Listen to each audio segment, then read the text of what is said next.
Hey, it's Ben. One of the many outcomes that I've noticed as user research and customer centricity gain hold across a whole host of organizations is that the demand goes up, which can also mean that stakeholders or customers, clients, anyone we deliver insights to want to be more involved. And that's a good thing.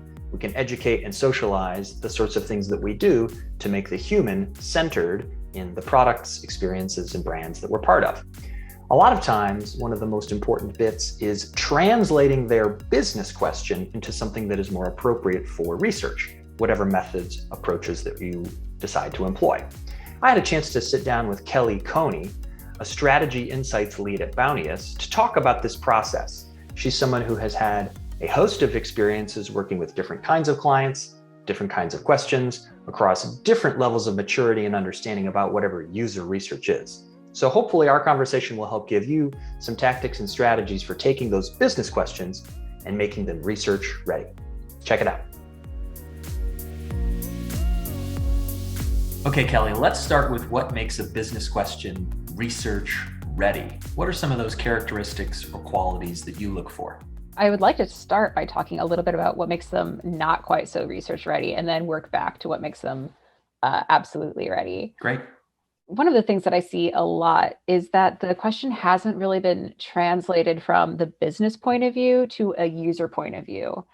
So starting off by really breaking down what it is you want to know as a business, and then seeing how that actually applies to the people you'll be talking to in a organic and kind of natural way.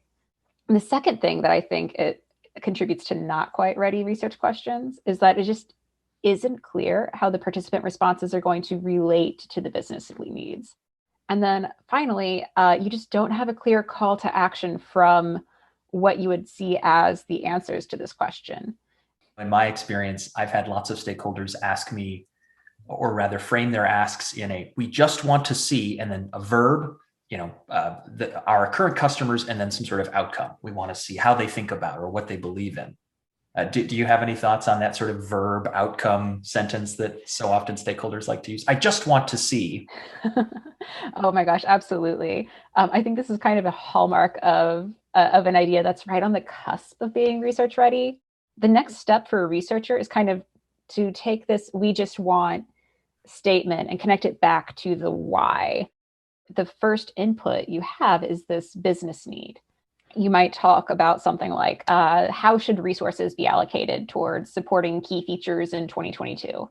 That is not something that you can ask a participant. Oh no, you don't think that makes a good survey question on a mobile phone of a 3-scroll question?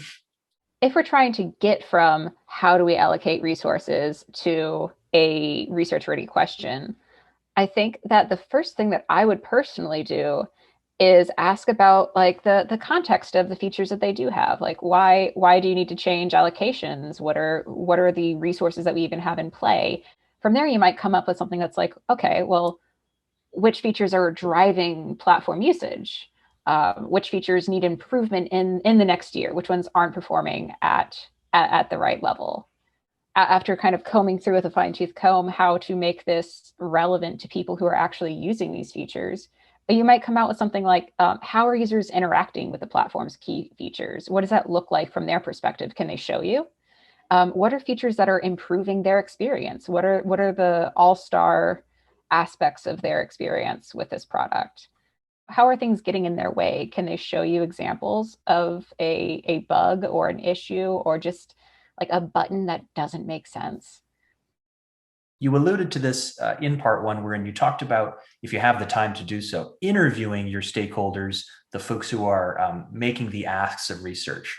Could you walk through some of the processes, the strategies, the tactics that you and your team have done to make that translation from question or musing to research ready question or project?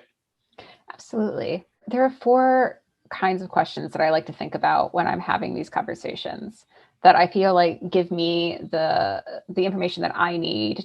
First is just kind of a level setting part. Where are we in the product development process? How will this research be used? Is this foundational, generative? Is this evaluative? What is this tying into? What are the dependencies? Secondly, I need to know what are we working towards? Are there any deadlines that this research has to feed into that, and what are Very they? important. Is it a like big meeting with like leadership? Is it a product launch date? Give me the what the finish line looks like and how what I'm building is going to fit into that. Thirdly, I'd say like what kind of story do we want to tell? Is this supposed to be like a really empathy building, like let's understand our users and ideate from there to create an experience for them? Or is it more of a, well, we have the tools, we just need to build the thing, kind of how might we rethink our product kind of story? The context of what you're feeding into here, having that early on is also pretty helpful if you can. Mm-hmm. And then the fourth one is really the most important one of all. Like, what does success look like for this project as a whole?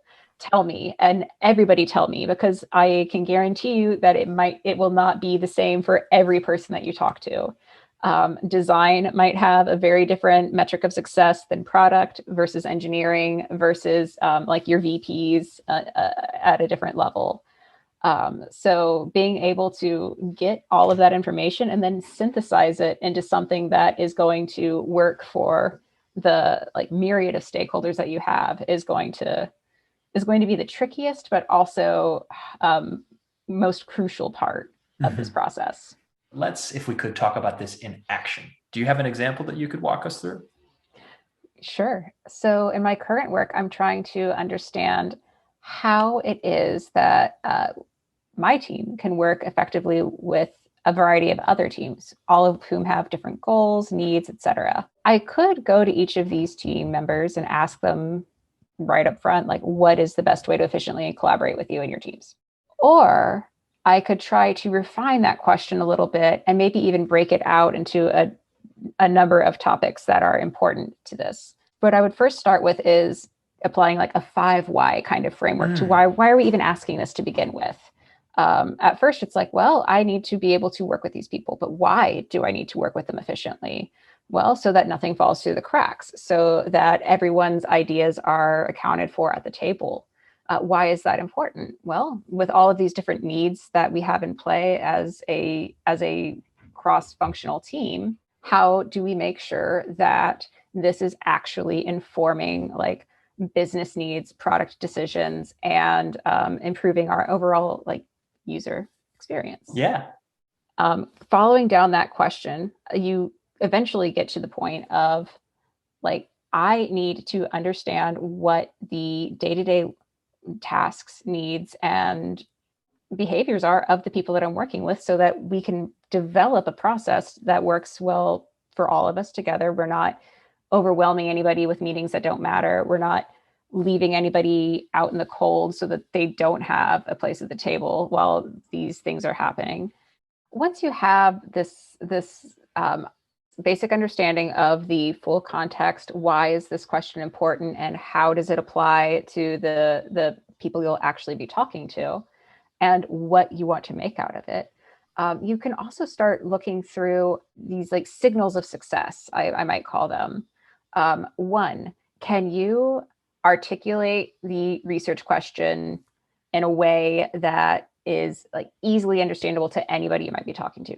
Can you make this a question that you could ask like your partner or your friends? Two, if you sit through and start trying to rough out an experimental design or a survey design or a diary study or an interview guide, how easy is it to get to the point of it? Do you struggle with the wording? Do you struggle with the phrasing? Do you struggle with like, what are the actual response choices here? I think that once you've really solidified the research question, that part becomes a lot more streamlined, a lot more straightforward. It feels like a natural progression from where you stand. After that, if you can then maybe test it with somebody, test that kind of quick design with somebody, maybe not on your team or who doesn't have the same context, pressure test for the kind of answers you get. And hopefully those should communicate back to the research question. And then you can do the further piece of being like, now thinking through that, is this something that's going to get me to this business question as well? That's great, Kelly. Well, I can't thank you enough for your time. I know you are very busy doing these very things that you were discussing here with Dscout. If you at home, wherever you might be on the go, enjoyed this, please like and subscribe if you want to keep hearing from people like me and smart folks like Kelly.